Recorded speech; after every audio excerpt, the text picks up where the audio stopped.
Hi there. So just got the news that Bob Knight has passed away. I did not talk about it on the show today because we had already recorded the episode before the news broke. So here's what we're gonna do. I'm gonna call my dad Thursday morning, and we're going to record a Bob Knight special, a Bob Knight emergency, whatever you want to call it. We'll do like a separate episode that lives on its own. We'll get that up as soon as possible on Thursday. In the meantime, today's is a mailbag episode. It was a lot of fun. Thank you to everybody who wrote in. I hope you enjoy it, but just wanted to clarify for those who may or may not be confused as the episode wears on why I'm not addressing Bob Knight's death. It's because, frankly, I did not know about it when we were recording, but I will discuss it on the show. We'll do a show that we'll put up Thursday afternoon. So if you came here for Bob Knight discussion, check back in a little bit. We'll have that for you. In the meantime, enjoy the mailbag episode. On today's episode of the Mark Titus Show, college basketball season is basically here. I mean, this is the last show. The preseason's over. This is the last show I'm doing before the next time you hear my voice on this show, there will have been college basketball games that have been played, which is very exciting to think about. The preseason's over. This is the last, I guess this is like the last preview I'll do. So I decided to do a mailbag, which the haters come out every time you do one of these, and they're like, you had no ideas, you had no guests, this is lazy. Yeah, correct. All of those things. No, every time I would write like a mailbag column or do every time I do a mailbag podcast, all that sort of thing, I do it not because I am lazy, although sometimes, maybe. I'm doing it because if there's anything that I haven't been talking about enough, I kind of get my own head about like how many times can I say I love this Kentucky team before I drive myself crazy. So what am I missing? What should I talk about that I haven't been talking about? I put the onus on you, the viewer, you, the listener, and that way if I don't, it's basically a way for me to not have to take the blame if the show sucks. That's really why we do the mailbags. If the show sucks, it's your fault. You ask bad questions. Yeah, that's pretty much it. So here's how we're gonna do it today. I decided usually when I do these mailbag type things, I try to pick out like 10 to 15 of my favorite questions and do a deep dive on them. I wanted to do like a rapid fire today because there were a ton of questions, a ton of different topics. And I tried to include as many as I could. If I don't include yours, it wasn't because I didn't like the question. It was probably just because I didn't see it. I tried to throw like literally every single question I got onto a spreadsheet, and then I'm just gonna rip through some of them. But yeah, that's it. And hopefully at this point we'll touch on everything that needs to be touched on before college basketball gets underway next week. Fired up for it. Let's get to your questions though. All right, mailbag. I counted them up at one point, and then I added a bunch to it. At one point, there was like 57 questions. I think we've added way more. So I'm gonna do my best to not drone on too long. But if you're a long-time listener of the show, you know that is a fool's errand for me, especially when I'm doing a solo pod. I'm back to doing a solo pod, TJ. Hell this is putting the Mark Titus and Mark Titus show today. Can we do when we put the graphic on YouTube, could it be two Mark Titus? Yeah. Today's guest, myself. I'm just back to, man, I do not miss those days when I was living in LA and I was just doing solo shows. I think that driving myself insane. Yeah, your genesis as a Barstool Sports content creator has certainly made a major change ever since you started going in person with people. Maybe that's why I'm doing I want to do a mailbag episode, was just to do like a quick sanity test. Yeah. I want to do a show by myself one more time just to see how it feels, if I'm just as insane as I used to be when I was doing them in LA. No, we have a million questions to get through, so I'm going to do my best to rip through all of them and shout everybody out along the way. So first one, Jack McGuire, Jack Mac CF at Jack Mac CFB. Our guy here at Barstool, diehard UConn fan, asked me how many championships does UConn have to win before they're known as a blue blood. 10, 15, 20. UConn's at 5 right now. They are your defending national champion. For some reason, I actually don't feel like UConn fans care that much to be considered blue bloods because they they're just like, we'll just keep winning. Who gives a shit? We don't want to be in your club anyway. But at the same time, they do bring it up a lot. And anytime you mention Blue Bloods and you don't mention UConn, they do kind of get upset about it. But I can't tell if they're legitimately upset about it or if it's just kind of like they just want to like troll people who make these lists, whatever. I hate the Blue Blood discussion. I'm going to be completely honest. I've always hated it. I don't fully understand what Blue Bloods are and like why it matters, what the fuck we're doing when we're trying to figure out what the Blue Bloods are. I guess like because what I don't really fully understand is like if Blue Blood is the entire history of the program, then Indiana is definitively a Blue Blood. But if Blue Blood is not, and it's just like the current program, then why is UCLA in there? And the reason why UCLA is on every single list is because they have the most championships. It's the dumbest discussion ever. I would say to UConn fans, don't worry about it. Just keep winning championships, and that's all that ultimately matters. Who the fuck cares if you're a Blue Blood or not? I don't even really understand what Blue Blood is. I've never Is that something that you care about, TJ? I think when I was like growing up watching college basketball, I don't know if this is a dumb thing to say. I thought it was like the blue teams used to be good. Yeah. But then it's like, Indiana. Yeah. And sometimes Michigan State. Right. I think it's supposed to, like, I think people interpret it as like the teams we will talk about when, no matter how good or bad they are, we will still find a way to talk about them. And I think, UConn has kind of gotten to that point. I think when you're the defending national champion, you have gotten to that point. So I mean, if that's what a Blue Blood is, then like if UConn's going to be good this year, but if UConn for some reason absolutely stinks, we will still talk about UConn a lot this year. Yeah. So yeah, there you go. What about like Villanova? Like Villanova wasn't good last year, Villanova's kind of gotten to that level. That's kind of how I view it. Is like, are you a program that, good, bad, or otherwise, I want to talk about you and I want to keep up with what you have going on?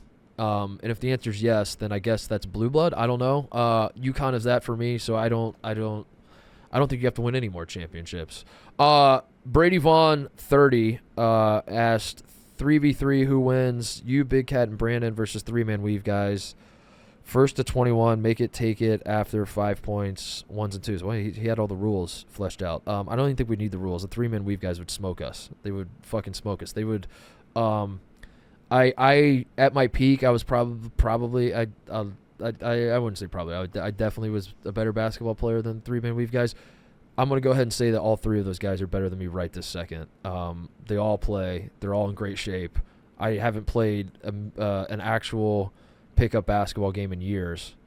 Boy, has it been that long? I don't think since COVID I've played a pickup basketball game.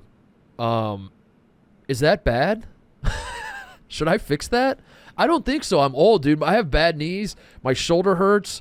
I'm a candidate to blow out my knee. And that's what I keep saying to people when they ask me if I get invited to all these runs. I moved to Chicago. People find out I moved to Chicago. I get like blown up by strangers, sliding into DMs. They're like, dude, you're looking for a good run. You got to come to my boy's gym he's got on the east side or whatever. I guess it wouldn't be the east side. There really is no east side in Chicago. It's a lake. But I get invited to all these runs, and I tell everybody the same thing. Like, I am a prime candidate. Like, if an orthopedic surgeon was looking at my profile, if he pulled out my file, he would stare at it and he would be like, "Oh yeah, this guy's gonna blow out his knees for sure, for sure." He checks all the boxes, and I'm just scared of that. I do not want to blow out my knees in my late 30s and have to rehab a knee. So I just put up shots. That's what I do in the gym. So anyway, to answer your question, Brandon and Big Cat is not as bad at basketball as I thought he would be.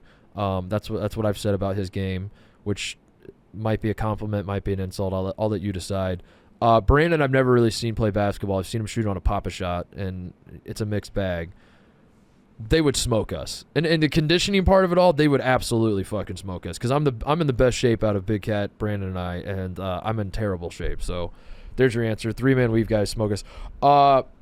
Brandon would pass out before Brandon would just quit. Brandon would sit cross-legged on the court in the middle of the game and just say, I'm done. Brandon's got like 2 or 3 drives to the hoop in him, and then he's just taking like half-court shots. Trill Stepcat. No, I love usernames. Ask me, what has been the biggest difference between the stool over Fox? Wow, that's actually an insightful question. Things you miss, don't miss. The biggest difference is obviously the way, I don't want to call it professionalism, because people at Barstool are professional. People are very professional, and they show up on like if you don't show up on time and if you don't do your job, it is a serious problem at this company in the same way it is at Fox. But the on the outside looking in, it might look like Barstool is we're all just a bunch of slapdicks. That's not the case, actually. I actually think that Barstool is very professional, just like we present it in a different way. I would say the biggest difference, which is a pro and a con, I guess, is the freedom I've gotten at Barstool. The freedom to, which is why I came here. I think at Fox, I loved working there. I continue to say that. I love the people I worked with. It was a great place to work. But yeah, it's a major network, and they have a lot of bureaucracy, for lack of a better word, a lot of red tape, a lot of like, I talked when Jake Marsh was on the show. I talked to him about it, that I had an interest in calling basketball games, and like the uphill battle to like allow them to or to get them to allow me to be live on the air was insane to me. But also, I wasn't trying to come at it from a point of like, you guys are wrong and I'm right, and you should throw away this entire system that you've had for years just to appease me. Like, I kind of got what it was. I kind of got the game, and I was like, yeah, I listen, I understand where you're coming from, but like, man, this really fucking sucks for me that I have to, it really did feel like working at Fox sometimes. There were just like dicks lined up, and like I had to make the decision: do I want to suck these to open these doors? Do I not? Some days I was like, I'm in a dick sucking mood. I guess I'll do it, and maybe I can get on TV. Other days I was like, I really don't care. I don't want to do that. Barstool has not worked that way for me. It's been the complete opposite. It's just been like full freedom to do. I really do truly feel like if I wanted to like turn this show into an Indiana high school basketball show, I think every single person at Barstool would say go for it. Now, eventually, when the numbers dwindle and the audience disappears, I'm sure someone would step in and say, stop doing that. But yeah, there's like no red tape here, and I love that. It's been awesome. Yeah, and that's what I'd say. The thing I miss most about Fox, though, there was besides living in Los Angeles, which like this week is absolutely killing me. The weather in Chicago, I was prepared for winter. I was not prepared for snow in October. That rocked my world, and I'm very sad about it. I don't know. Drive. I worked on the Fox lot in LA. That was really fucking cool. I won't lie. Pulling into like a movie lot was every day for work was really fucking cool. And having like the sign that says Fox Studios, and it's like these big old banners that are like promoting American Dad and the Masked Singer and like whatever the fuck's going on at Fox. And that was really cool. The benefits at Fox were really cool. Of like, I got to go to the Daytona 500 one time just because I worked at Fox, and Fox puts on the Daytona 500. Like, all that kind of stuff was really cool. But I mean, it's the same sort of thing with Barstool, dude. Like, Barstool opened so many doors, and it's gotten me access to things I never thought I'd have access to. So I don't know. That I don't know if that's an adequate answer, but it's not as different. I will say, like, the two companies aren't as different as they appear on the outside. The content is definitely very, very different, but the way, like, the internal, I'm working harder at Barstool than I probably did at Fox. There's it just like the day-to-day for me does not feel that much different. It's more that, like, when I'm sitting down in this chair with this microphone and the cameras and the lights and everything, I can tell someone to suck my dick and not like worry about what's going to happen next, which is awesome. That's all I've ever wanted. My whole career, all I've ever wanted is to be able to tell people to suck my dick. But yeah, and initially, I was worried about I was worried about getting guests. I was worried about like being shunned by people. I think that has kind of worked itself out, and I think like I'm in a good spot with all that too. And yeah, I don't feel like I'm disrespected by my peers like I was sort of insecure about when I came to Barstool. I was like, all right, I'm still gonna do it. I know what I'm getting myself into, but I do wonder, is this going to happen? And yeah, I don't really feel that. Maybe they talk about me behind my back, but I don't feel it when I interact with people on a day-to-day in terms of like, I used to respect you when you were at Fox, but I saw you piss your pants on the yak, dude. I don't know, except for TJ's mom. That's the one person. Yeah. That's the one person that's lost all respect for me. Again, all you have to do is meet her in person and say hi. And say hi. She did text me after I said that on Mostly Sports today, and she was like, "We love Titus." Okay, all right. So. Well, we're back. All right, there we go. Next question is at Ty Two Trees, Ty Brown. As an extremely this is a good question. I remember this one now. As an extremely casual college hoop fan, he put in parentheses, I tune in during March, but a new Titus Show fan. Oh, nice. Welcome. What's the easiest way for me to get invested in college basketball? Backstory, I'm a Duck fan that went to a Blazer game as a kid, and the stadium booed Bill Walton, so I still hate him. I'm not sure why, though. Okay, first of all, do not hate Bill Walton. I don't know. He won an MVP for the Blazers. They were booing him at a Blazers game? That doesn't make any sense to me. Yeah, first of all, Bill Walton's the man. You should love Bill Walton. A lot of people don't like him, but it's more like people say that they don't like Bill Walton when Bill Walton is calling their team's games, but when Bill Walton is calling a game between two teams you don't really care about, he's awesome. I guess he's never really called an Ohio State game, so it's. But I don't really. I think Bill Walton's awesome always. Like Bill Walton could call the most high stakes game. Bill Walton could call the Ed Cooley going back to Providence game, which is going to be like the Thunderdome, and he could bring his goofy hippie energy to that, and I would still think it's awesome. I would still think it's like Bill Walton can do no wrong in my eyes. I freaking love him. Anyway, easiest way to get into college hoops. So this year, I would say opening week will be a lot of fun. So I was talking to Kevin Sweeney about it, that we used to open with the Champions Classic. They don't do that anymore. They pushed it back a week. This week, or the opening week this week, we have the Barstool Invitational. You should watch that. That's going to be fun. I'm assuming you're a Stoolie. That's why if you're listening to this show and you're not really a college basketball fan, I imagine you do love the Barstool personalities and all that. So watch the Barstool Invitational on Wednesday to open the season. I would suggest watching Arizona at Duke on the Friday to open the season. Caleb Love going back to Cameron Indoor Stadium is going to be awesome. Both those teams are going to be really, really good. That should be a fun early season. Start to Texas A&M plays Ohio State that same night, and I might end up watching, depending on how the Buckeyes are playing, I might end up watching more Arizona Duke, because I think that's gonna be one of those games where like all the college basketball media is like, damn, this is great for our sport. That's the Jake Marsh line, right? This is great for our sport. We need more of this in college basketball. That's what the Arizona Duke game is going to be, and I think it's gonna be two teams that run up and down the floor, and it'll feel as close to like an NBA type game as you can get in college basketball, where it's just like kind of free flowing offense, and it's not guys walking the ball up the floor and staring at the bench asking coach what I should do next. It's going to be dudes just out there hooping. So I'm excited about that game. Then I would say watch the Champions Classic. The Champions Classic through the years has stunk. It's not always been the best event. Like it's a made-for-TV deal. It's like made for like NBA execs, but honestly, now that I'm hearing myself talk, it's made for a guy like you, Ty. It's made for a casual college basketball fan that's trying to get into college basketball. The whole point of the Champions Classic is like these guys are going to go play. You have 4 programs that everybody knows. You have a bunch of guys that are going to go play in the NBA. You have coaches that everybody knows. I guess Shire's at Duke now, which I think people still know him, but he's obviously not Coach K.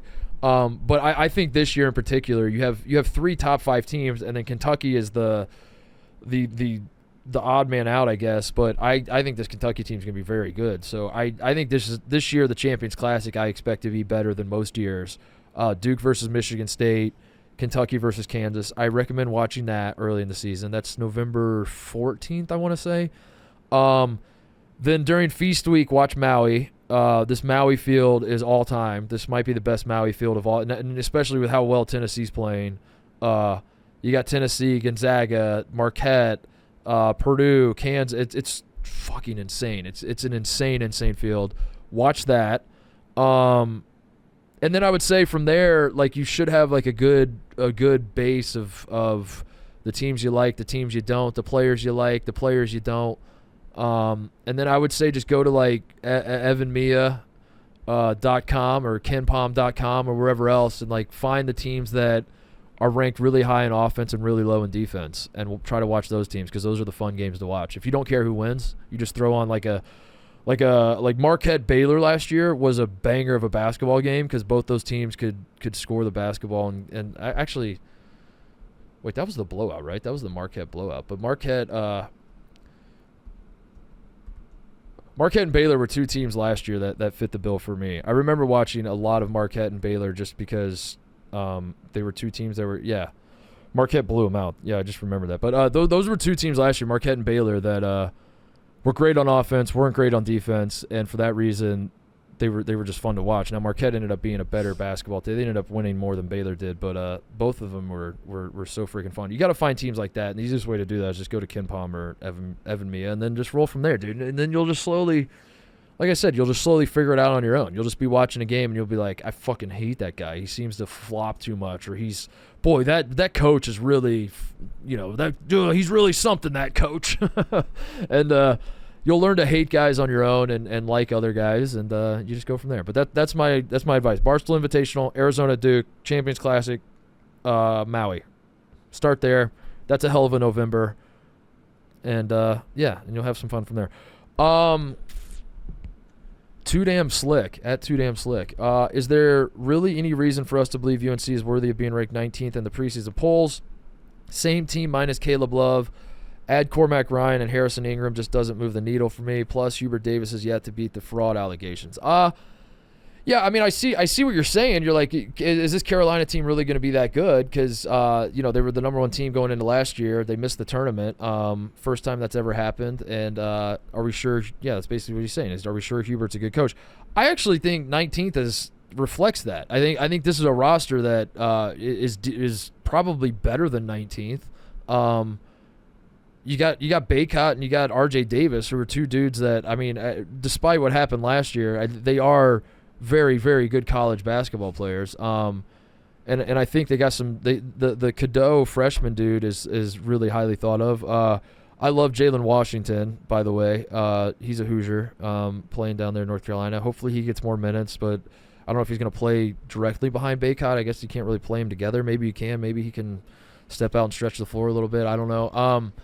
I think 19th feels right to me. I feel like 19th, if last year never happened, so say we're coming off the heels of the Final Four run and we just cut last year out of the timeline and we fast forward to this year and Caleb Love transferred and like Brady Manick's gone and all that, I think this Carolina team would have been ranked way higher than 19th. And I think they're actually 19th because of what happened last year. So I hear what you're saying. I'm not saying that North Carolina is a Final Four. They don't look like a Final Four team to me on paper. But I expect them to be pretty good. Now this year, if Hubert does stink, the whispers are going to grow very, very loud. They're not going to fire him anytime soon. I don't think he's going to be on the hot seat anytime soon. But I think those questions about how good of a coach he really is. But I mean, that's kind of an insane thing where you go in your first year, almost win a national championship. Then in your second year, you miss the tournament and everyone's just like, does this guy suck? Well, hang on a second. If the national title is just a blip and that's not, I shouldn't say national title, the national championship game appearance is not enough of a data point for us to think that he's actually a good coach. It was just like kind of a fluky run. Then how come last year wasn't like, you know what I mean? Like last year could have been the fluke. I know Carolina, the year they went to the title game, it was up and down all year. They got hot at the right time, but you can't discount going to a national championship, beating Duke and the way you beat Duke. I also think there's that with Carolina is like you sent Coach K out in that manner. You kind of have to. There kind of has to be like a certain number of year window where it's like no matter what happens, you just kind of have to roll with it. But it sounds like this guy who wrote in isn't really a Carolina fan. But anyway, that's my thing for Carolina fans. Like, yeah, last year sucked, but also that's a deal you make 100 times out of 100. If we end Coach K in this manner, but then it means the year after we're gonna have to miss the tournament after being preseason number one, I think you make that deal. But yeah, I think 19th feels right to me. I don't go into college basketball seasons and look at the number 19 team and often think like that's a team that people are picking for national champion. You know, so like 19th feels right to me. I don't feel like that's like, yeah, Carolina might have been like one of the they weren't like that bad last year. They were just kind of erratic, and I think that's the reason people talked themselves into Carolina this year is that Caleb Love is the scapegoat and he's out of the picture, and now everything will make more sense. We will see. Eric 18 Utah is the next question we have here. Is there any hope for Utah to ever become a winning program again? They're moving to the hardest basketball conference in the country and haven't been relevant since 2013. Has it been that long? Damn. Majerus seems so far away at this point. Yeah, he does. Rick Majerus used to shit in a towel and hand it to a manager. Never forget. He also lived in a Rick Majerus. If you're a young college basketball fan, and you don't know much about Rick Majerus or even know who Rick Majerus is, that's your homework for the evening. Go look up Rick Majerus. Go read about Rick Majerus. The guy was incredible. What a character. What an absolute old school basketball character he was. Yeah, he shit. Did you know that story, TJ? Story goes he shit in a towel and then handed it to a manager. I mean, that's the story. I already said it. I'll say it again. He shit in a towel, handed it to a manager. That's the story. Just for fun? I don't know if there was like some sort of allegory at play. I don't know if it was like a motivational tactic. I don't know if it was demeaning. Yeah. It was just like trying to demean his managers. He was kind of an asshole, but he was like a jovial asshole, you know? Right. Think about like Bob Knight, but if Bob Knight was like a fat man that you wanted to pinch his cheeks and you wanted to kind of root for him.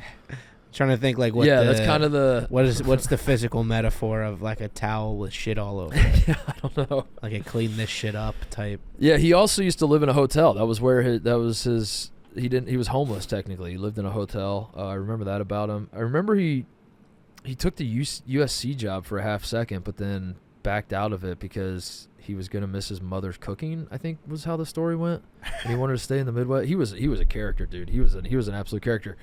To answer the question, yeah, I don't know. I want to be optimistic about Utah. Utah is a program to me as a guy who grew up in the 90s, talking about UConn earlier and Blue Bloods and all that. Like Utah is a program that does pop to me. Like Utah basketball is kind of like Colorado football, I think, where, like with Deion kind of resurrecting the interest. I don't know how good, obviously, Colorado football is going to end up being this year, but he's certainly resurrected the interest. That's kind of how I feel about Utah basketball, where it's like, yeah, they're not on the forefront of my mind at all times, but like whenever Utah basketball is good, I do get excited about it because I remember the time when they were going to the national championship and they lost to Kentucky like every year in the tournament. Yeah, I worry about that too though. Moving to a better conference should theoretically be good, but there can only be one champion. There can only be like one alpha in every conference. Like there's the pecking order. Would you rather be the sixth best team in the best conference or the best team in a not great conference? I don't know what the answer is. I do see the pessimistic path is that Utah goes to the Big 12 and just gets fucking destroyed by all these great programs that are in the Big 12. But I think the optimism is that like being in the Big 12 is actually good, and it's a rising tides lifts all boats situation. And if the Big 12 can become like the old school Big East or the old school ACC, that'll ultimately be a good thing for Utah. It might. I don't know if this is a good thing because the football program's certainly rolling. Saturday notwithstanding, in Salt Lake City, but if there's more of a pivot to caring about basketball because you're in a conference in the Big 12 that is going to be more basketball oriented, that should be better for the program. So I think like Utah basketball in terms of like where they're at in the conference they're in, yeah, I don't think it's going to get much better for Utah, but I think there is a world where like just being in the best conference, which I expect the Big 12 to eventually be, if it's not already, like being in that conference, there will be a trickle down effect. I do believe that like Utah could catch lightning in a bottle, and you could you can recruit guys to play in Allen Fieldhouse and to play in Tucson, and to play, you're going to be on TV against some of the best teams. Like that sort of shit does matter.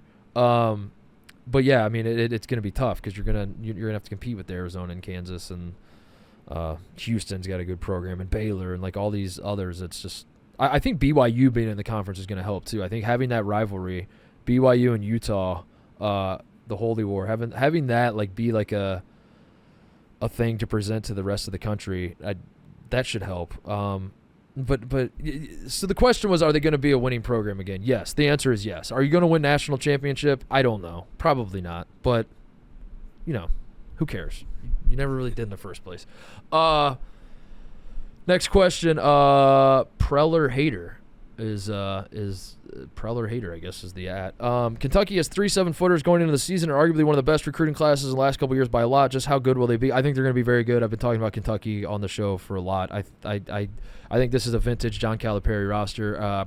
I do think if Cal fucks this season up, he is. They're not going to fire him, but he is deserving of all the shit he gets. If Cal fucks this season is a John Calipari season. The roster is made for him.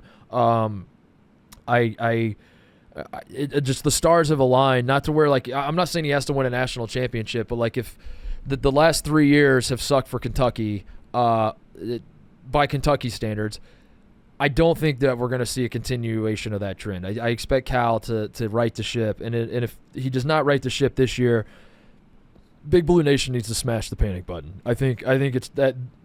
But we went over this in a show not too long ago. All the factors the last few years. Yes, it has been a down stretch, but there are kind of some things you can point to as to why, and some roster decisions. And Cal kind of went away from what got him there. He's gone back. He's gone back to the well. This is a vintage John Calipari roster. The Croatian kid. Is he eligible? I don't remember. He was eligible and then he wasn't, but then he was again maybe. I don't whether he is or he isn't. They're going to have NBA guards. They're going to have Justin Edwards is supposedly freaking awesome. What I've seen of him, I really, really like. They're going to be very young. They're going to take their lumps here and there, but I expect Kentucky to be. I expect this to be a vintage John Calipari team. So I'm very, very high on Kentucky, especially as compared to most other talking heads in college basketball who seem to think that Cal is washed up. And like I said, if this year does not go well for Kentucky, then I am 100% on the Cal is washed and will never regain his magic train. What's next? Juice to B. How many U's we got there? 2. Juice to B. How long did you do the apartment life before you got your first home? Well, weird question, but I bought a house. When did I buy that house? I've only owned one house in my life. I bought it when I was living in Columbus. It was 2012, I want to say. So I graduated college. I bought it with my book. The down payment was the money I got from writing my book. So I'm not great at answering these. I am really, really bad at offering advice for 20s, that period when you get out of college and you're trying to figure out your life. You didn't have a traditional 20s. No. I didn't have a traditional college. I'm not an advice guy. Do not ask me for advice because I don't know how the fuck my life worked out this way. Even in college, my college experience was insane, and there are times where I'm like, man, I wish I had a more normal college experience. I didn't go to any frat parties. Never went to a frat party. Never did anything traditionally fun, quote unquote. But I was also along for one of the best 4-year stretches in Ohio State basketball history, and got to do a lot of really cool shit. Same thing kind of when I graduated. It was I wrote a book and got a book advance, and then bought a house. I put a down payment on a house and lived in the suburbs for a few years. I said this on PMT when we were doing the live show. I lived my 20s. I lived my 30s and my 20s, and now I'm living my 20s and my 30s. It's very backwards. It makes no sense, but that's kind of how my life has gone. So there's your answer. I graduated college in 2010. I bought the house in March of 2012. No. We moved. Whatever. It was not that long. But then I moved, and then I sold the house, moved to Los Angeles, and did the apartment life out there for a while. And now I'm still renting a place here in Chicago. So I don't know. There is nothing that makes sense. Interesting question. There's your answer. I told you I would try to read as many of them as I can. Will Christensen asks, what does Coach Titus think about your thoughts on Purdue and Kentucky this year? Personally, you've broke my heart. Yeah, I like Purdue and Kentucky both this year. Those are the 2 schools my father raised me to hate most. Yeah, he's upset about it, but I'm not in the business to make my father happy. I'm in the business to call him like I see him. I think Purdue and Kentucky are going to be good. I hate it too for what it's worth. I'm not going to cheer for them. But also, fuck, I kind of back myself in a corner because like if you're in the sports talk business enough, TJ, you do just kind of just start cheering for you to be right. Yes. So I do wonder as like the season goes on if Purdue and Kentucky suck ass, will you be more upset than if they were winning? Well, you don't. Yeah, you don't know necessarily think either of them are going to win the championship. I don't think either one of them are winning You've the outright championship. said Purdue won't win it. Purdue will not win the national championship. You can take that to the bank. The team that lost to the 16th seed, I don't think they're going to win the national championship. Yeah, my dad will get over it. I pissed my pants on camera not too long ago. Yep. I think that's more of the concern for him than saying Purdue or Kentucky will be good. First big time coach to be fired this year, asks TRIREME13, something like that. First big time coach to be fired. Does Kenny Payne count? I don't think they're going to fire him though. What is Louisville going to do about Kenny Payne? That is a crazy situation. Kenny Payne would be my answer, but like he's not really a big time coach. He's just a coach at a big time program. But also, I don't really think they're going to fire him. I don't know. I don't know. I don't think any coach. There's no coach that really comes to mind as like he's a candidate to be fired in the middle of the season, except for Kenny Payne. If like the bottom falls out of Louisville and they just lost a Division II team in an exhibition, and coming off of last year. Right, we had Rutherford on not too long ago, and he's like, "There's no way we can be worse." And then they turn around and lose to a Division II team at an exhibition, which isn't. Exhibitions don't mean everything. There have been cases. Syracuse once lost to a shitty team, a Division II team, right, in an exhibition. I remember Michigan State lost one year, and then they ended up having a decent year. So it doesn't necessarily mean that this is the end of the world for Louisville, but losing to a D2 team after the season they had last year. That would be my answer. I think Kenny Payne, but as Rutherford has told us a million times, like the most logical solution is that Kenny Payne sees the writing on the wall and steps down himself. I don't know what to do about. I think there are more questions about Louisville, so maybe I'll save my thoughts for those. But Kenny Payne's the one that comes to mind. He's just, there's in over your head, and there's whatever the hell he's got going on at Louisville. Craig, CJ D-Roz 37 ask, which freshman are you most excited to watch, and which one will make the biggest impact this year, and why is it Scotty Middleton? Shout out Scotty Middleton, Ohio State. Heard nothing but great things, and he's going to be awesome for us. My freshman power rankings. First of all, not a great freshman class, if I'm being honest. I watched the McDonald's game and didn't necessarily love what I saw. Isaiah Collier, I think, was touted as like the number one guy in the class. The guy, he ended up going to USC with Bronny. I've said over and over, like from what little I've watched him, and again, disclaimer, I don't really watch a ton of these freshmen. I just like watch their YouTubes every so often and the McDonald's game and shit like that. It's not like I'm on the Peach Jam circuit grinding the grassroots basketball, but from what I've seen of Collier, like it doesn't feel like he doesn't feel like a number one recruit to me. He feels like he should be like 10th in any given class, and he was number one in this class, which does not bode well for this class. But the guys I do like from what I've seen, number one, Ron Holland was going to be my guy. I fucking loved what I saw out of Ron Holland. And then he went to the G League. He was supposed to go to Texas and then went to the G League instead. So he's a G League Ignite guy. But I was really fired up to see Ron Holland play college basketball.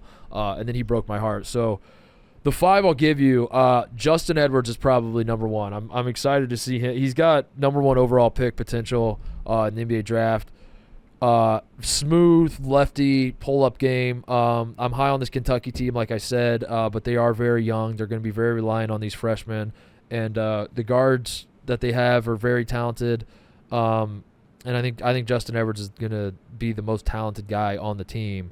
Whether he's a leading scorer, whether he's the go-to guy, all that sort of thing remains to be seen. How much the ball will be in his hands, I don't know. But I'm really, really excited to see what he becomes in Lexington. Jacoby Walter, the kid for Baylor, who I talked a little bit about. I think it was with Jim Root when he was in here. We were talking about secret scrimmages. Came off the bench, I saw in their exhibition or their secret scrimmage with Texas A&M. Scored 22 points. Baylor lost so many guys, like Flagler's gone and Keontae George is gone. L.J. Cryer transferred. Dale Bonner transferred to Ohio State. They lost so many dudes, but like Scott Drew has pivoted his program away from defense and towards offense, towards like getting the ball into the guard's hands and letting him cook. And Jacoby Walter is just a natural scorer from what I've seen, what I've heard. And I'm going to be excited to watch him and Baylor. I don't know how good Baylor's going to be, but there's a scoring / power vacuum that exists within the Baylor program. And Scott Drew is in the past few years, when you think back to the national championship team, they were good defensively, but Jared Butler and Maceo Teague and Davion Mitchell's a great defender, but like that team was an offensive-minded team, and they could score the basketball, and they lit up Gonzaga in the title game. And James Akinjo the next year, and Flagler, and all these dudes, man, that they've had these last few years. It's a scoring program, and I think Jacoby Walter is going to he's just going to light up the scoreboard. So I'm excited to watch him. Cohen Carr, throw him on the list. I can't get enough of Cohen Carr. I'm in love with Cohen Carr. I am. Is he good? I don't think it matters. I think he is. I think he is actually good. It's just like, how do you define? Like I think his greatest asset is knowing what he's good at and what he's not. Yeah.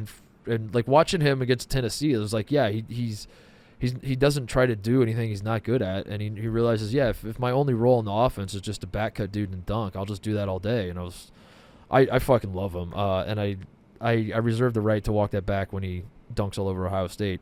I'm gonna keep hyping up Jared McCain at Duke because I've been following on TikTok for like 2 years. So if he's good, I feel like I could claim that I knew him before he was. Is he a Jersey kid? No. He was just like super viral on TikTok for doing like locker room dances and stuff, and now he's at Duke, and it looks like he's good. If he's good, I got him first. Bronny obviously is on the list too. The heart situation, like there's a lot of reasons to be interested in Bronny. But yeah, I'm not going to pretend like I'm above caring about LeBron James' son, who almost died in practice and now is going to play college basketball for a team that could win the Pac-12. Like, yeah, that checks a lot of boxes for me. I'm going to pay attention to that. And then one more I'll say is Stephon Castle at UConn. I think he's from what the mixtapes are showing me. I've been reading a little bit of the literature and watching the mixtapes. I'm loving what I'm seeing. Connecticut is a guards program. My concerns with UConn last year, in the middle of the year when they were in that stretch and it looked like they were going to suck after they had looked so good to start the year, it was guard play. It's always guard play. It's always, and if you ask me, is UConn a national title contender or not, I look at the guards first, because that's just how it is with them. That's how it is with every team, but like especially UConn. Tristan Newton, who was up and down throughout the year, ended up being fucking awesome for him. And he wasn't the singular reason why they won the national championship, but he was a guy that I had a lot of questions about throughout the season, and then he answered those questions and then some by the end of the year. He's back, and having him and Castle in the backcourt is going to be fun to watch, and I think they're going to be really good. And I think as much as Klingon will get the headlines, and there will probably be a game where Cam Spencer goes nuts or Caravan goes nuts, whether UConn repeats or goes to a Final Four, whatever their success is this year will hinge on their backcourt. And having a kid in Castle who is supposed to be a lottery pick type player, I'm gonna be paying a lot of attention to him. So those are probably the freshmen that I'm most interested in. Expert 368 asks, who are the 5 most exciting freshmen this season? Well, there you go. Just answered that. Nice. Ty Kohler 22. Hypothetical question: what if Gordon Hayward had made the iconic last-second shot in the 2010 NCAA championship game? How would it have changed the course of Brad Stevens' career? How many banners? Well, at least one, right? If he made the shot, that's one. I think that's it, honestly. I think the Boston Celtics were going to call him eventually, and I think he's taking the job. He could have won like 3 titles in a row, and I think the Boston Celtics to Brad Stevens were always one of those like pipe dream. There's no way I could ever even imagine myself coaching that team type teams, and I think that's what it was for him. I don't think he ever wanted to actually leave Butler. I think if a lesser NBA team called, there's a world where he doesn't leave, which sounds insane because Butler was not even in the Big East. You know, I get why that would seem insane, but I do kind of believe him that he didn't necessarily want to leave, and he kind of liked what he had built there. But I think he kind of saw the writing on the wall, too, that Butler had moved up to the A-10, I think, at that point. I don't think he ever coached in the Big East, but I think that was in the works, that Butler was going to go into the Big East. And stepping up into that bigger – I mean, going back to the guy's Utah question about, like, going from the Horizon Valley to the Big East for Butler, like, was this a good thing or a bad thing? It's good because they got a ton more money, and you go to Hinkle Fieldhouse, and the seats are more comfortable, and the Jumbotron looks nicer and all that sort of shit. But Butler's program used to win conference championships like crazy. Now they're not going to. They don't have the resources that all these other schools have, and all that. And I think Brad Stevens probably saw the writing on the wall. So I actually don't think it changes Stevens' career that much. I think he wins the national championship. Maybe they win it the next year. I don't know. Maybe he gets like a bump in recruiting, but I think eventually the Boston Celtics were going to call him, and he was going to take that job. And I don't think there's any getting around that. So, but yeah, that's the all-time what-if in college basketball. That has to be the all-time what-if, just because that would have been the greatest shot ever. It's already when you remember a shot and it didn't go in, that's saying something. When you already remember, yeah, you know what I mean. Like, it's already a legendary shot and it didn't even go in. So imagine if it went in. There's also across sports not that many moments where one singular play decided, like, there's walk-off moments that have won championships, but there's not a ton where it's like this would have won had it happened. You know what I'm saying? Like, there's not like a robbed home run to end a World Series. Right. This is a shot that it was binary. It was either one team won or the other team the other team. Yeah, exactly. All right, I got to rip through some of these. I'm taking too long. Ramy_24. How bad is the state of affairs in Tallahassee, and will Leonard Hamilton be forced into retirement after this season? It's not – I don't feel like it's that bad. I think COVID killed Florida State. I think hanging that banner that said we were – what was it, number 4 in the final AP poll, they hung the – people forget that Florida State was awarded the ACC tournament championship, and they literally did not even break a sweat. They came out in their warm-ups. COVID happened. They canceled the ACC tournament and just handed them the trophy and said congrats on winning the ACC tournament. And then since then, Florida State's kind of stunk as a program. Yeah, I think he's probably Leonard Hamilton's 75 years old. I think it's time to.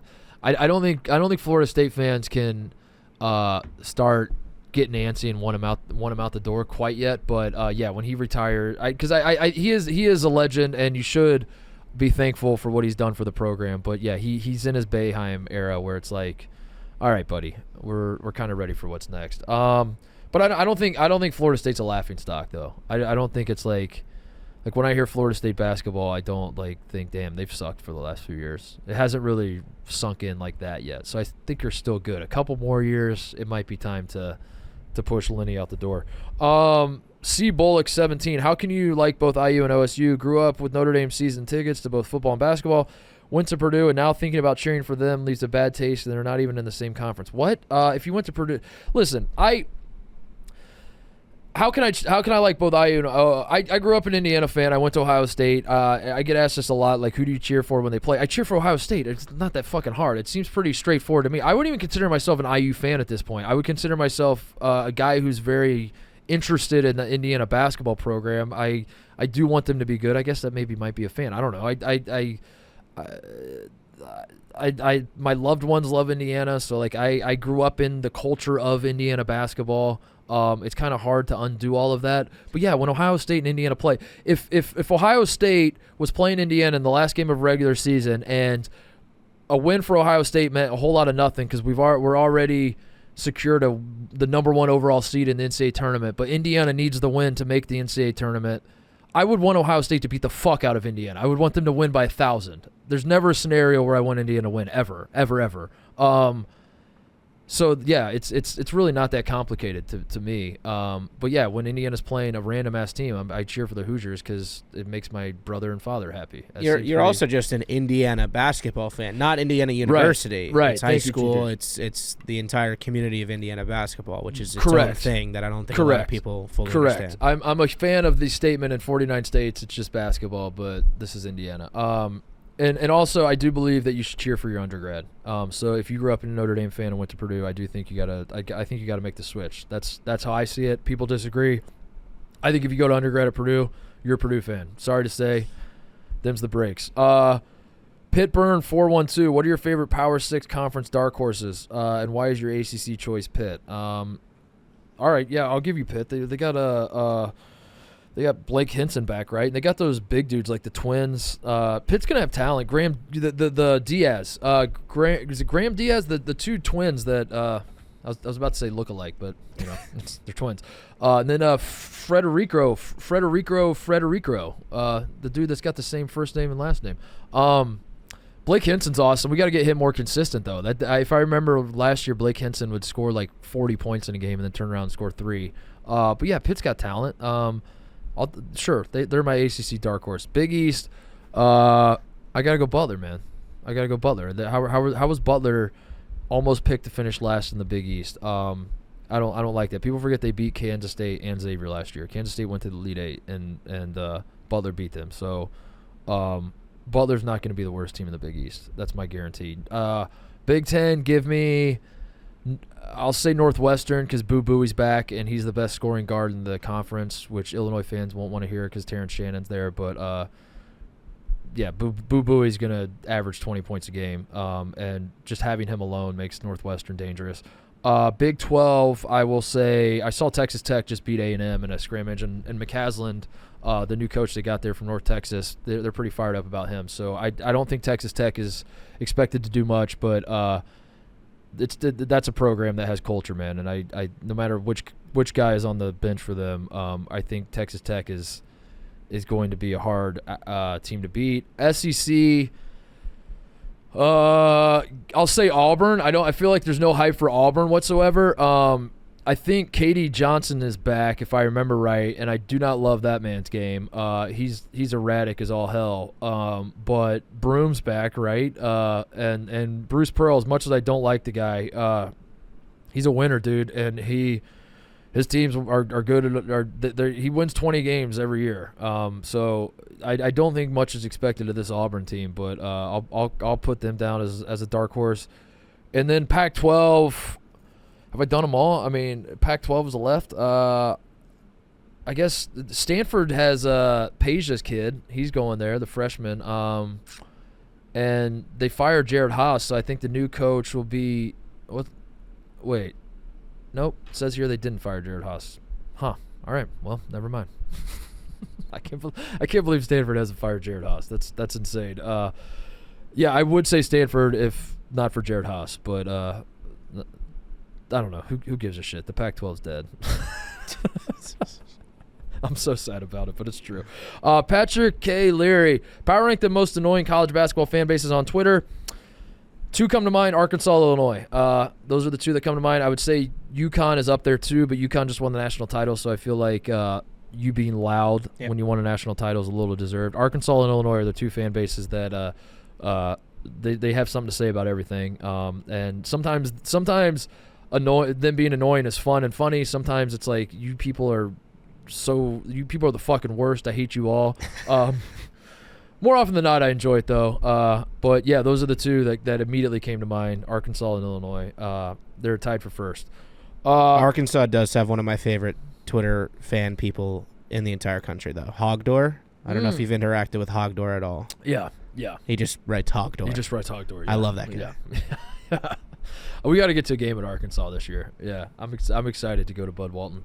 Stooley Elijah, do you think Gonzaga joins the Big 12? And if so, would they add one more team to make the conference even? If they do add one more team, who would that be? I do think Gonzaga at some point will join the Big 12 or the Big East because it's a dollars and cents type thing. And I think basketball-only additions are going to start happening. So, yeah, that makes sense to me for them to join the Big 12. And if they add another team, who would that be? I think the Big 12 would want it to be UConn. I don't want UConn to leave the Big East, so I would say Memphis. I want Memphis to join the Big 12. That makes a lot of sense to me. Sadness Factory says, at Sadness Factory, can you tell us the thoughts going through your head in this moment? And then it's a picture of the Greg Oden missed dunk against Georgetown in the 07 Final Four, where I'm sitting on the bench and my mouth is wide open and looks like I'm shitting my pants. Probably like, damn, dude. Probably like, whoa. I think that was probably going through my head. Yeah, I in the moment it was it looked like Greg was like 30 feet in the air, and it looked like he was jumping from behind the 3-point line. Like, that's kind of how I remember that moment. Definitely not the case, but it was wild. Talk about a missed shot that still sticks in your mind. He did get fouled, so there is that. But the Greg dunk that wasn't a dunk against Georgetown on Jeff Green was incredible. Yeah, I don't know, but I am in the picture, just kind of standing up off the bench like, oh. That's probably what I was thinking, was just, oh. Oh, shit. Oh, shit. G. Leby asked, favorite Indiana high school mascot, nickname, and then IndyCar driver you would like to interview on the podcast. IndyCar driver will answer first. Probably Tony Kanaan. He's my guy. I love him, and he's frankly kind of a media whore, which I say affectionately, but which is my way of saying he's a great interview. Tony Kanaan is awesome. Connor Daly's up there too. Will Power is fun. But TK is my guy. I love TK. Favorite Indiana high school mascot. It's got to be, for me, it's Lewis Cass. It's the Lewis Cass Lady Kings. That cracks me up every time I think about it. The Cass High School is in northern Indiana. It's not too far from where my father grew up. Their nickname is the Kings, and the girls' team is called the Lady Kings. And from the moment I learned that when I was a child, till now, I've always thought it was very, very funny. So there are a lot of crazy Indiana high school mascots. That one's probably my favorite. The Cass Lady King. You can go watch the Cass High School girls basketball team. Well, they are called the Lady Kings, and that has always cracked me up. So there's my answer. JT White 55. Does Colorado have a path? Yes. Tristan Da Silva, Eddie Lane. I know he's doing the Colorado football meme, but I actually really do think this Colorado basketball team will be fun. I think the Pac-12 is Arizona's and then wide open after that. And I think Colorado will have a fun team with Cody Williams, the 5-star kid, and Eddie Lampkin, who could be good under the right circumstances. Tristan Da Silva's awesome. I like this Colorado team. Brady back. Was the Juwan Howard hire a mistake? Should Michigan look at getting Beeline back? No. I think the Juwan Howard, like, the hire, yeah, he's not the home, like, the program isn't probably where Michigan fans thought it was going to be when they hired Juwan Howard, but I think the hire was the right hire at the time, and that's really the only way you can grade these things. Yeah, he's not an awesome coach. That much has become clear, but I don't know how they're going to handle that moving forward. That's why I thought when he fucking smoked Krabenhoff in the handshake line, I was like, dude, that's an easy out for Michigan. Just fire him and go hire a new coach, because like Juwan Howard is not that guy, but they did not capitalize on that opportunity. But no, I don't think it was like an F hire. Like everyone wants to look at hires as like a binary deal where it was like an A+ or an F-. I don't think Juwan Howard is that. I think he had a good start there for a second. I think this Michigan team is not going to be as bad as everyone else thinks. And they could actually be halfway decent and on the bubble by the end of the year. So yeah, like I don't think he's an atrocious coach. I don't think he's like a Kenny Payne level, obviously. So I don't think it was a bad hire. I think it rejuvenated the program when Beeline left, to have a guy like Juwan Howard crying in his press conference and talking about how happy it makes him to be back in Ann Arbor and all that shit. That sort of stuff does matter. I do think that Michigan fans are probably itching to see what else is out there. It's not going to be John Beeline. I don't know. I wouldn't bring John Beeline back, which is nothing against Beeline. Beeline was an awesome coach. Beeline's the man. I freaking loved his teams and loved him, but I just think that ship has sailed, and I think you got to look to the future a little bit more. But yeah, Michigan will be all right this year, and I don't think the program is in that bad a shape, to be completely honest with you. Raise Up 39. Need your take on the UCF FG Florida Gulf Coast secret scrimmage fire alarm saga. So there's a Trilly Donovan tweet for those who didn't see this. Florida Gulf Coast, I'll just read the tweet to you. Florida Gulf Coast won 71-66, but that's not important. What you need to know is the fire alarm accidentally went off in the middle of the game, and both teams had to clear the floor. Unclear if Pat Chambers was behind it, but UCF was winning at halftime. I think it's hilarious, and I do think Pat Chambers pulled the fire alarm. Yes, I think Pat Chambers was losing at halftime of the scrimmage, and he had one of his managers pull the fire alarm. That's the story I'm sticking with. Hilarious that Trilly Donovan would report that, by the way. I love college basketball so much. That's my take on the saga is, yeah, that's the story, TJ, was that Florida Gulf Coast was losing a scrimmage against UCF. The fire alarm got pulled, and then Florida Gulf Coast won the scrimmage. So connect the dots as you see fit.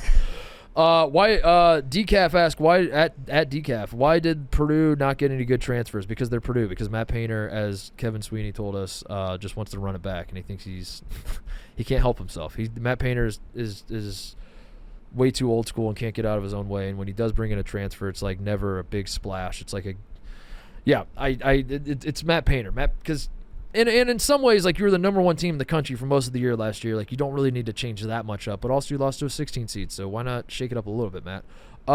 At J Margles 9 asks, is it too early to start spreading St. Mary's Final Four propaganda? The answer is no. Aiden Mahaney is that dude. Love him. Think St. Mary's.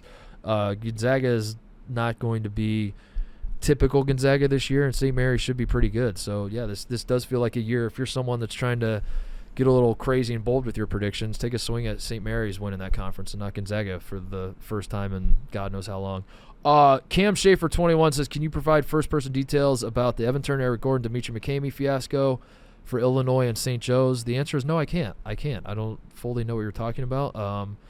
We had Evan on the show over the summer. Go listen to that. I think we did talk about, like, why I did ask him point blank why you didn't go to Illinois. So if that's what you mean, the answer is there. Go find it. But otherwise, no, can't really offer much else. At C Malco _ is Georgia going to be decent this year or next year? Good recruiting class coming in this year, and even better class next year. Probably not this year. I like Mike White in general. Like, I don't like him to go to Final Fours. I don't like him to win national championships. But I think his Florida tenure wasn't that bad. Like, he wasn't. Like I said, you get locked in on, like, this binary scale of A+, F-, and since Mike White was an A+, that must mean he's F-. He was not that. He was C+, B-, B-, like somewhere in there, I think, at Florida. And I think Georgia is a little bit of an uphill battle. You do need the school to give a shit about basketball, which a lot of SEC schools have started giving a shit about basketball. You need Georgia to catch up. The recruiting classes are good. I don't think they'll be great this year. I think next year they'll be a little bit better. But the SEC is just too good this year. I don't really expect Georgia to be much of anything. But, yeah, the only way the program's really going to get back is if the school gives a fuck about basketball, which I'm not entirely sure they do. I mean, they talked about firing Mark Fox for like 15 years before they actually did. So, you know, firing coaches isn't always the answer. But, like, I need Georgia as a school, and not just – I don't need – great recruiting classes. I don't need fans getting a little hype because Anthony Edwards is coming in or whatever else. I need the school. I need the administration to invest in the program. And hopefully they start doing that because the rest of the SEC seems to have started doing that. Detroit fan 282 says, is Final Four on the menu? Wait, sorry. Misread that. Is Final Four the floor? Why did I say on the menu? For Michigan State, where did this burst of recruiting energy come from? For Izzo, definitely not the floor. That's an absurd floor for a basketball team to have. I wouldn't even said the 2015 Kentucky team had a floor of Final Four. Like, there was definitely, they almost lost in the Elite Eight to Notre Dame. No, the floor is not Final Four. The floor is, I would say the floor is probably like 5th in the Big Ten, 6th in the Big Ten. They could lose in the second round of the tournament. Absolutely. They could lose in the first round of the tournament. This team is not, like, overwhelmingly talented. That's the thing. It's like they're a good team. They had a good run in the tournament last year, brought some dudes back, added some great recruits. This is not a fucking roster full of, like, lottery picks that are all juniors and seniors. So, no, I don't think – I expect Michigan State to be very, very good. I think there should be some juice to the program. The fans should be excited. I think they could win the national championship. But, no, the floor is certainly not Final Four. And the burst of recruiting energy came from the Imani Bates saga. Duh. Like, I think Imani Bates tried to pants Izzo on a national scale, and Izzo was like, fuck all this. Fuck these teens is what he said. These fuck Gen Z. I'm not gonna let them beat me. And he stepped up and is now killing it on the recruiting trail. But I really do think Imani Bates, like, reinvigorated him. A Mason 005. Any thoughts on the changes to the NIT tourney? Looks like they are squeezing mid majors out more by not guaranteeing regular season champs a spot. Most likely giving all the Power 5 schools. Yeah, we just talked about it with Kevin Sweeney. Go listen to that. I don't like it, but it's also the NIT, and I'm not going to pretend like I care that much about the NIT, but I don't like it because I don't like what it means moving forward, basically, which is that, you know, this is going to happen to the NCAA tournament. Capper Marin says, will the Mark Titus Show be doing a Pac-12 update? And even after this year when the Pac-12 will no longer exist? I can do that for you. Yeah, I could do that. We could do a Pac-12 update throughout the year. I like checking in on the Pac-12. I do wonder now that I don't live on the West Coast how much Pac-12 I will be watching and following. But yeah, I will definitely be interested in Arizona and USC and UCLA and Colorado and Oregon. That might be it, but we'll see. Bob Stewart 66, top venues you've never watched a game at but want to. Cameron Indoor is the one. I mean, Cameron Indoor I've never been to. That's not true. I've been to it a million times. I've never watched a Duke game there. I've played on Cameron Indoor's floor. We played AAU tournaments there all the time, but I've never actually been to a Duke game. Got to do that. Got to go to Bud Walton, which we're going to do this year. Never been to the Pit in New Mexico. Want to change that. Trying to think of what else. What are the other ones I've never been to? I think that might be it on my list in terms of the atmospheres that look. Auburn's got a cool looking like their new gym. It's not iconic, but like every time I watch on TV, it looks awesome. I would love to go to a game there. Have never done that. I'm going to Providence for the Cooley return. That'll be great. I'm going to the Rack with you. Never been to the Rack. I think that's it. Nothing else really comes to mind. I've never been to the Carrier Dome, but I've heard it's a mixed bag. I got mixed reviews from that it's, you know, it's kind of cool, but it's way too big, and I guess I should probably go see a game there. Yeah, but Cameron Indoor is the obvious one. I mean, that's the one I got to get to, and I'm sure they will definitely give me credentials for all the nice things I've said about Duke basketball through the years. At JRake414, what is the state of Ohio State basketball? Should we expect to make the tournament? Yes, we should. We should. This is a huge year for Ohio State. I think the team's going to be a lot better. I think, jokes aside, we weren't I really, this sounds insane. I have no other way of saying it. I don't think we were a bad basketball team last year. I just think we didn't win games. Now, if you're someone who values winning, yes, you would say we weren't good. But the talent was there. Like, I do think that the plan, this short-term window plan, was leading to this year. I think last year, I don't think Holt expected to be that bad in terms of record. I don't think any coach goes into a season says I'm okay with losing that many games in a row. But the vision was always bring the recruiting class in last year, so last year's freshmen, carry over as many of those guys as you can, which we did since the ball goes to the league. But a lot of the dudes are back. Bruce Thornton is going to be awesome. Roddy Gale's great. Like, bring those guys along for year two, and then bring in another great recruiting class with Scotty Middleton and Chapman, and sprinkle in some of the transfers we got. I do. If we do not make the tournament, I will go fucking bananas. I'll put it that way. This team should make the NCAA tournament, and Holtmann will tell you that much. Like, if he does not make the NCAA tournament, I think Chris Holtmann.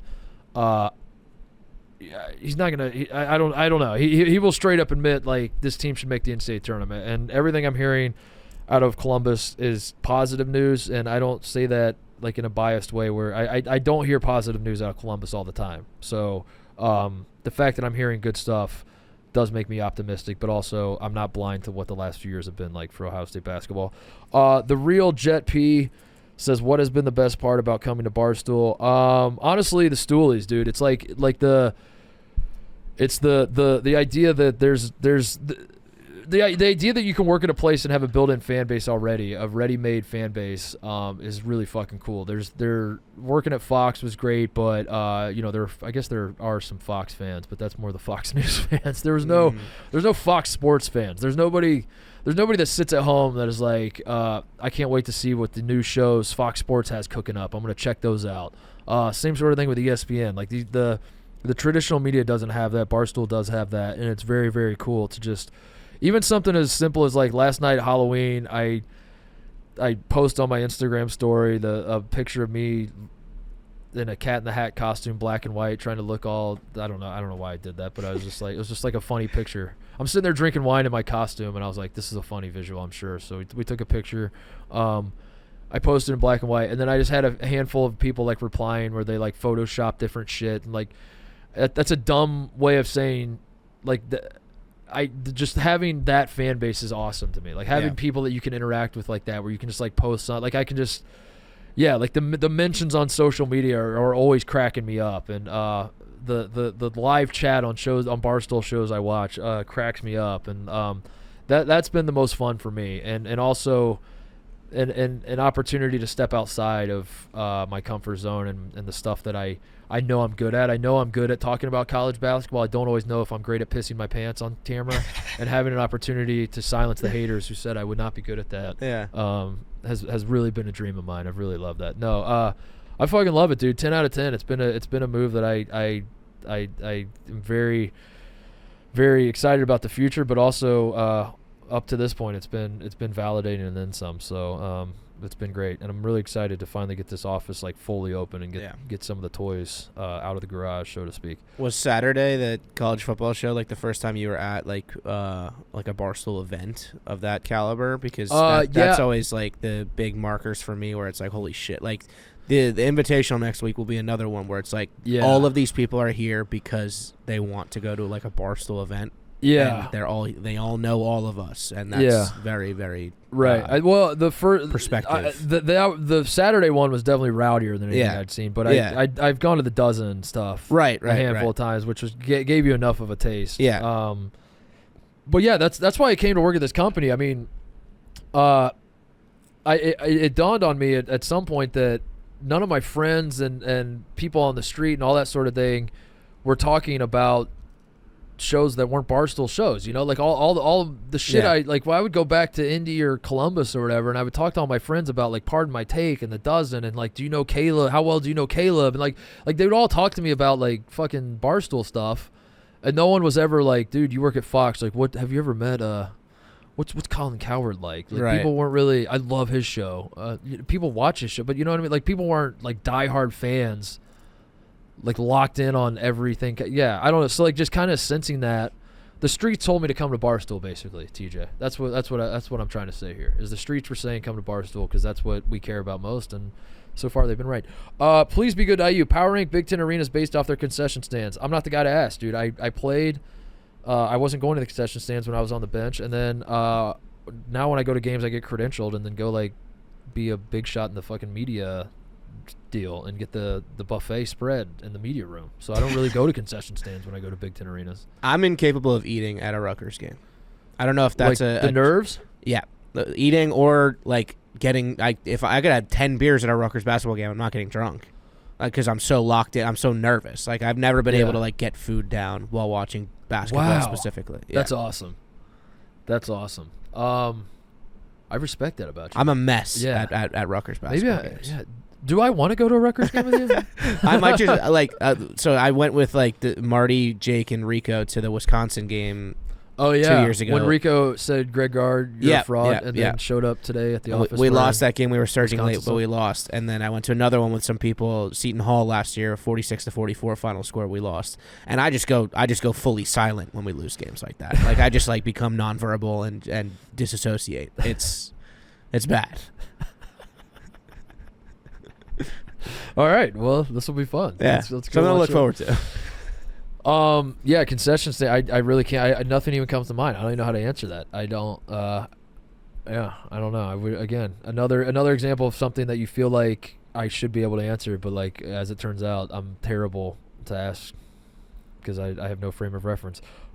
D Madden asks, I want to hear a deep dive on who you think Trilly Donovan really is, but I don't want you to waste too much time researching. Just the brain of at Club Trilly and thinking through it on the spot and connecting the dots. you just want a stream of consciousness of who Trilly Donovan is. It's not me. It's not. I promise. Or is it? Ooh, the lights just flickered when I said that. That was spooky. No, Trilly Donovan's not me. I promise it's not me. We've kind of talked about it on the show before. I think it's the most likely. The name that keeps coming to my mind is Dane Fife, and I don't know why, because I know he's a well-connected college basketball coach that was coached at Michigan State for a while, coached at Indiana for a while. Is still like lurking in college basketball circles. I don't actually think it's him, but like that's the kind of guy I think it is.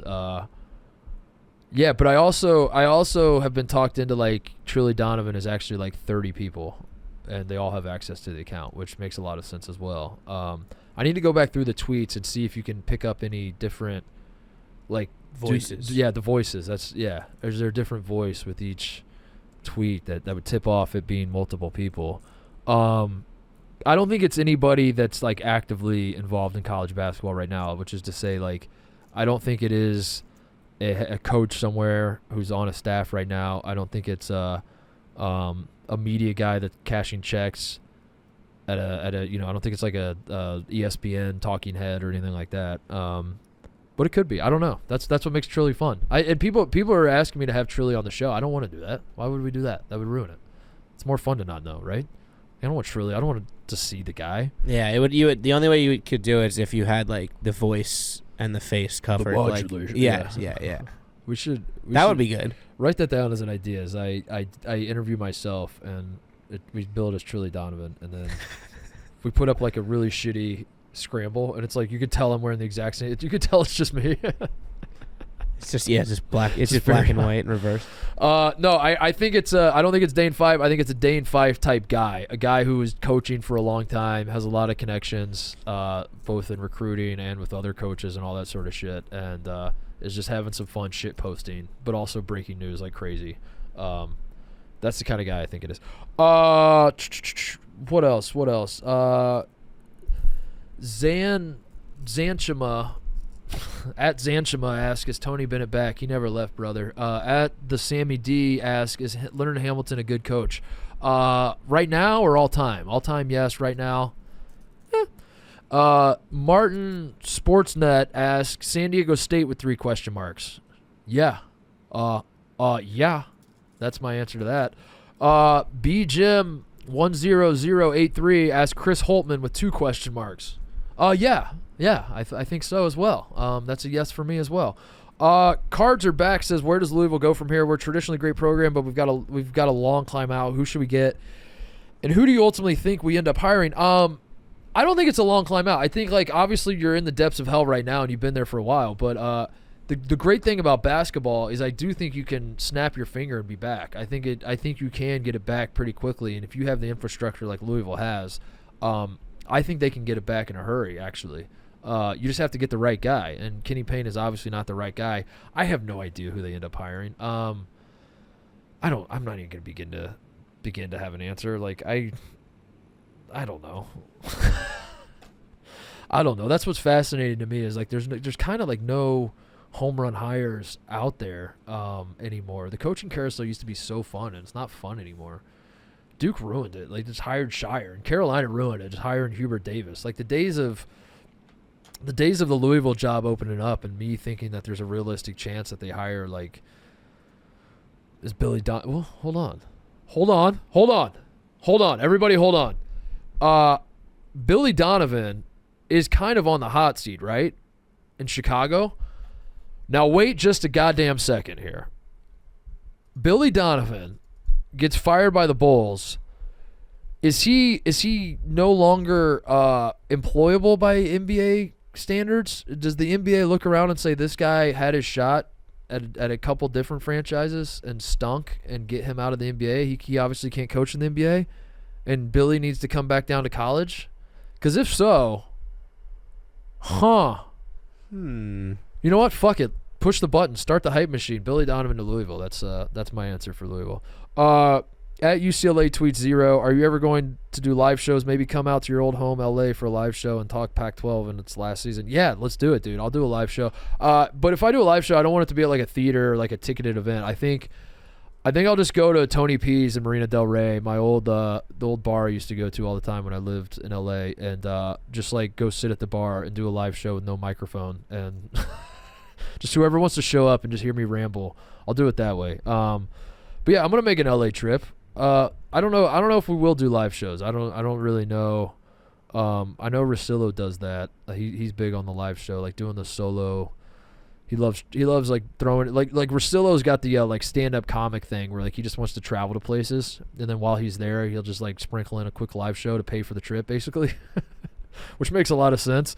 I don't really want to work when I travel places. If I go back to LA, I just want to like enjoy the weather, and I'll maybe go to a basketball game or two, but I don't want to like stress over entertaining an audience. I just want to like chill out. But yeah, I don't know. We'll look into it. I'm not making any promises.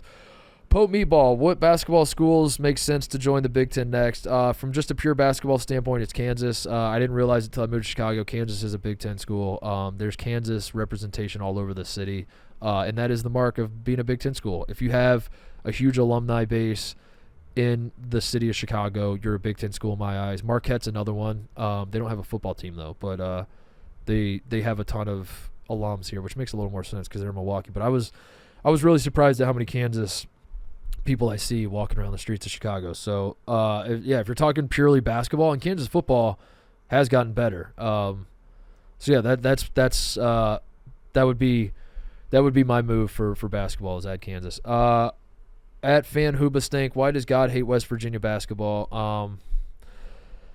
I don't think God. Yeah, it's true. Kirk Creesa just got suspended. Maybe God does hate West Virginia basketball. I don't know. What? I'll have to get back to you on that one. I'll have to ask Nick and KB if there's something that I'm missing. Did Jerry West do something wrong? Yeah, I don't know. I don't think God. I mean, West Virginia basketball is fun there for a while, right? But then Deshaun Butler did blow out his knee in the Final Four when it felt like you might be able to. Yeah, I don't know. I'll have to think about that one. I never really thought about it, but yeah, it's the evidence is mounting that God does hate West Virginia basketball. At Slapnick. How good is Wisconsin going to be this year? That's a tough one. I think Wisconsin, inside the program, they're really excited about this year. Chucky Hepburn, Tyler Wallace, Stephen Crowell all back. Asijan is a fun dude. He could light it up every so often. I think like the dude you're bringing back, you should probably be kind of excited about. But Wisconsin's an interesting team because they are a bring back everyone team, but they're also a team that went to the NIT last year. So it's like, do we want to bring everybody back?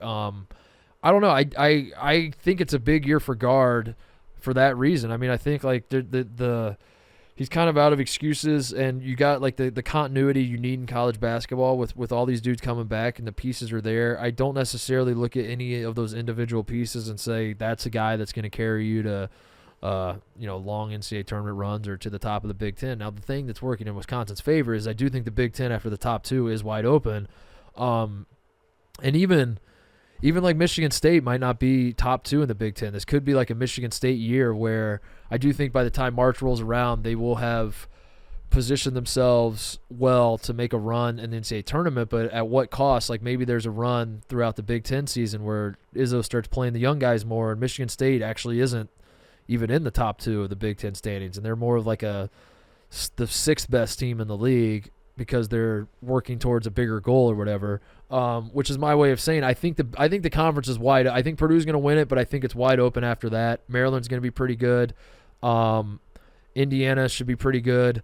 But Wisconsin's right there too, and I think it's going to be. I think the expectations should be like a more typical Wisconsin year, which is to say, what was that thing that Wisconsin would always be really proud about every year? It was like we finished under Bo Ryan in the top 4 of the Big Ten. It was the most Big Ten stat of the day type bullshit you'd ever heard, where it was like every year we finish in the top 4 of the Big Ten standings and win one NCAA tournament game or something like that. And I was like, is that a thing? Is that like is that a thing that like everyone is finishing in the top 4, like something that people actually like keep track of? And Wisconsin fans were like, yeah, we always finish in the top 4. I feel like this year is going to be that. Like I wouldn't expect Final Four or anything like that, but yeah. I think finishing in the top 4 of the Big Ten is definitely plausible, should be expected, and I think Wisconsin will make the tournament and win a game or two, and I don't expect a whole hell of a lot more after that, but it's a pretty good year. That's a Wisconsin basketball year. Minnesota Chrome asks, keeping it in the Big Ten, keeping it in that rivalry, I guess. Is someone very familiar with the Big Ten? Oh, no, not Minnesota. Yeah, he's a Minnesota guy, but he's asking not about Minnesota. He's just saying, is someone very familiar with the Big Ten? Why do you think they continually come up short winning a national with a team winning a national title? Is it the way the league is officiated? Non-conference scheduling? Seems like coaching and talent has always been far off from the results. I think it's a lot of things. I think all of the above. I think each individual case is different. I think like Purdue's problem is, as I've said a million times over, and I'll probably say going into the tournament this year, they care too much about winning the Big Ten and not enough about like winning a national championship, which is to say like having a plan B, C, D, and E, which is kind of what you need to win a national championship. But I think more often than not, it's just, I don't want to say it's being unlucky, but it's just kind of like I think of our team, Ohio State in 07. We were a really fucking good team, man. We were a national title caliber team. We lost to Florida in the national championship. They brought back 5 starters from a national champion. I mean, I don't think us losing to Florida, I don't think losing to a national champion team that brought back all 5 starters says that we sucked or like the conference sucked or whatever else. That was just kind of like, it's like kind of a deal. You just shrug your shoulders and you're like, that was fucking stupid. Same with Michigan State in 09. They had a really good team. It was just that Carolina team was a fucking juggernaut. And like, what are you supposed to do? You just kind of shrug your shoulders and you're like, I mean, what any other year, maybe that 09 Michigan State team wins it. But they ran into Wisconsin. I'm jumping ahead in my own brain. They ran into North Carolina. Wisconsin in 2015, they had a national title team. And I don't think them losing to Duke is indicative of like a problem with the conference, a problem with that team, a problem with like how Bo Ryan approached that tournament, anything else. It was literally just that like shit happens in basketball. Wisconsin fans will tell you refs, which they might not be 100% wrong, but like shit, you play that exact same game out 10 times, Wisconsin maybe wins 5, maybe even wins 6. They didn't on that night, and that's how it goes sometimes. I do think there's a lot of that. There's my number one thing is just like kind of that, which I don't want to say is not being lucky or whatever else. But I think that the Big Ten has the way I view winning national championships is not having the best team in the country. It's having a team that is good enough to win a national championship. You want to make sure you're above that threshold, and then you just gotta cross your fingers that you survive the insanity that is the tournament. And I think any given year, the Big Ten has enough candidates to do it, and they've just come up short for I think sometimes it's been unlucky. I think sometimes like it is stylistic issues. Sometimes it's like I really truly in my heart of hearts do not believe that the Big Ten has had a problem until like the COVID year. That one was bad. In the last couple years, it's been weird, but that's been more of a Purdue thing, to be completely honest with you. That's because Purdue's been in the fucking driver's seat, and Purdue as a program has some problems in March. All right, so I think if Illinois in 05, like I don't think they did anything wrong. You know, like I don't think it was like, damn, they obviously are a fraud that they got to the national title game and didn't win. I think that was Sean May's fat ass just fouling out the entire front court of Illinois.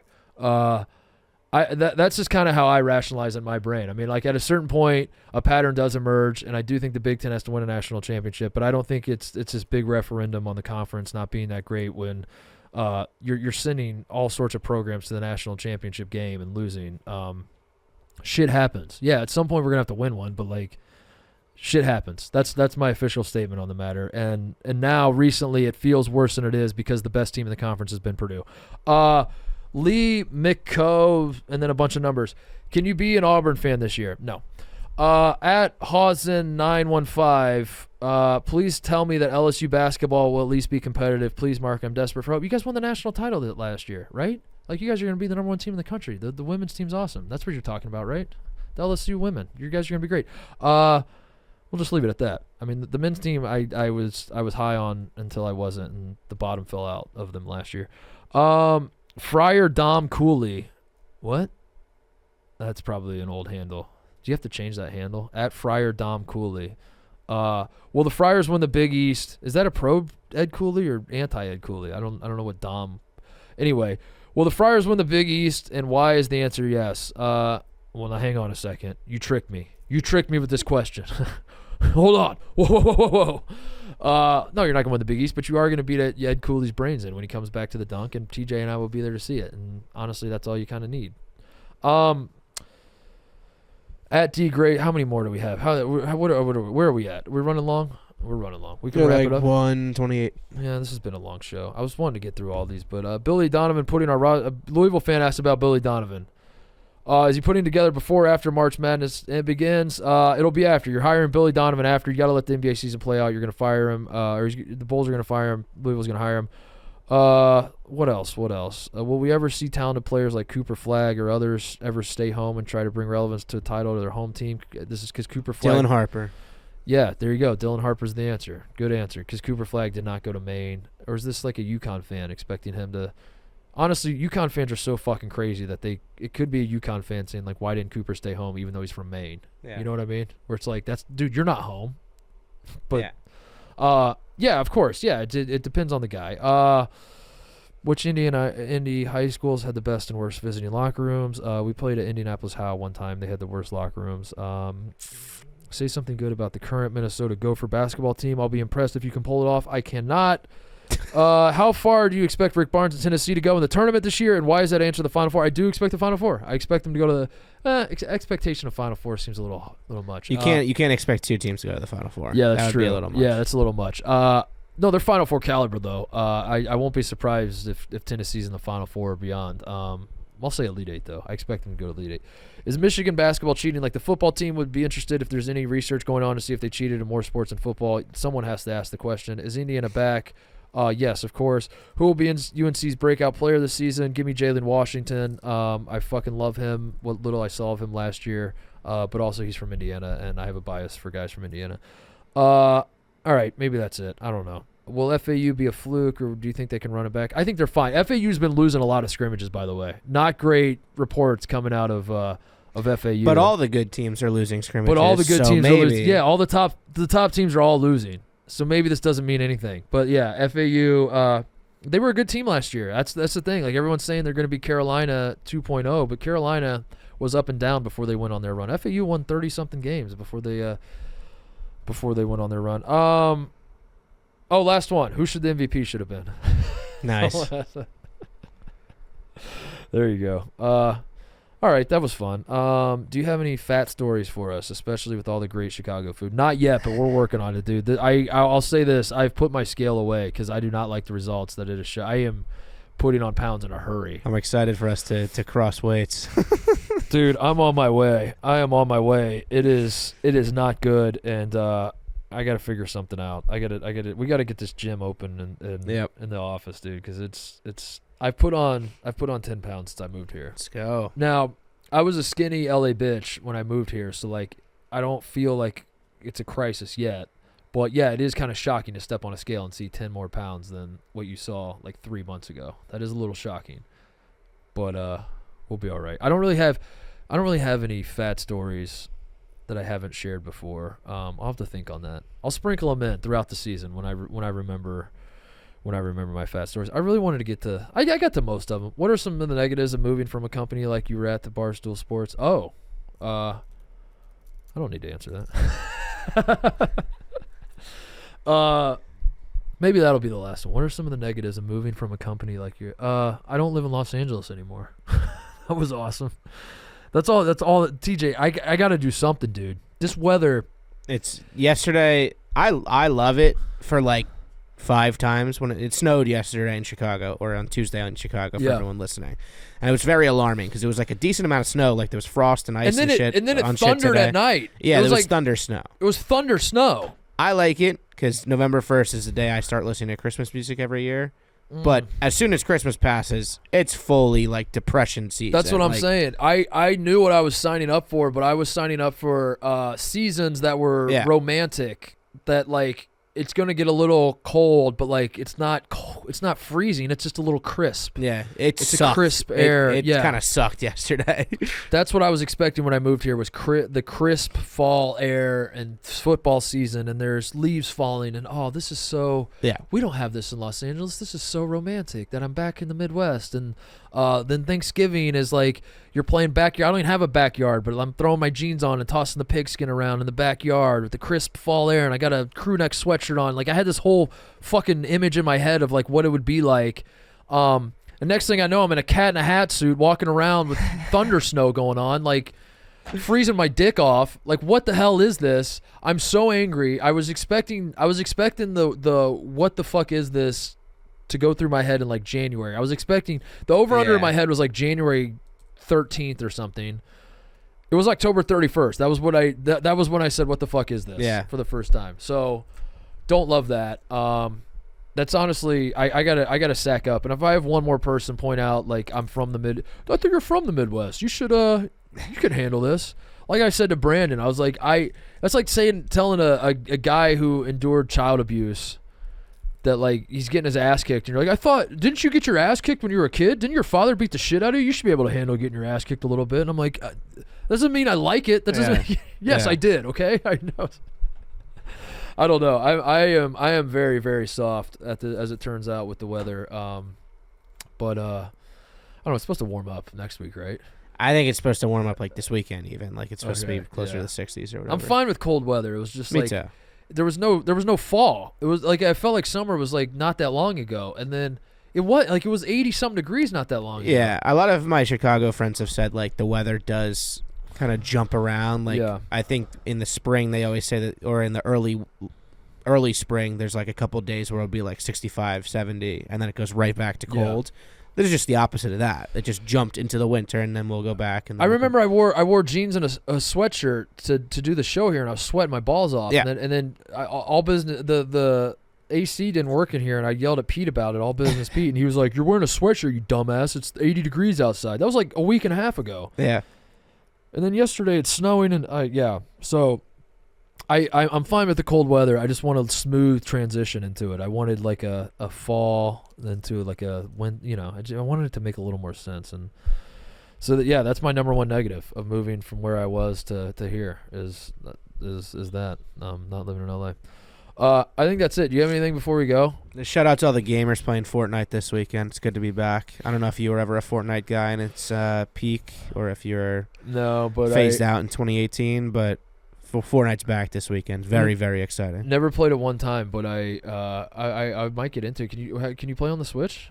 No. Yes. You can? You can play on everything except mobile, because they've had a legal dispute with Apple, but interesting. They used to be on phones. I would watch the videos that people would post on Twitter. So I have an understanding of what it is. There was never a better time for gaming than 2018 Fortnite. So if they're trying to bite back at that, I'm all for it. Let me think it through, though. Minecraft is like the 8-bit type building shit. Fortnite was like it's like kind of cartoony, Royal Rumble. Yeah, cartoony. And Battle Royale. You build. So I had it corrected. Ninja and Drake played with each other. Yeah, I have it correct. Yeah, that's what I've seen before. It's the best. And that's there's never a better time. I'll get in on that. We'll get in on that. Comes back on Friday. College basketball comes back on Monday. Hell yeah. This was fun. I tried to get to as many as I could, but I can't help myself, dude. I start talking and you asked me a question. I talk your ear off with the best of them. Bro's yapping. Bro's going on his solo show, just fucking talking. But yeah, that was fun. I appreciate everybody writing in. Again, sorry if I didn't get to your question. I don't know. I do want to do more of these throughout the season, where we just pepper in, like, not a full show like this, but like, I should answer 2 or 3 at the end of every show. Because I do want to hear what people want to hear, I guess. Did that make sense? That made sense. That made sense. Yeah. I want to hear what people I want to hear what people want to hear. Right. You tell me, like, yes. Yeah. And it's also fun to just, like, every so often just, like, have some guy tweet at you like, when the fuck are you going to talk about what's going on at USF? And I'm like, which one? And they're like, come on, bro, you know what I'm talking about. We're fucking killing it. So I do love passionate fans that are fired up about their teams playing well. So I want to sprinkle some of this in throughout the season. But college basketball is back. Big show on Tuesday, I think. I want to. You know what? I'm just gonna say Big Cat's coming on. Dan's coming on. I told him to come on. I was going to try to, like, be coy about it, but I'm going to do the opposite, because now I'm putting pressure on him. He has to come on. He said he would.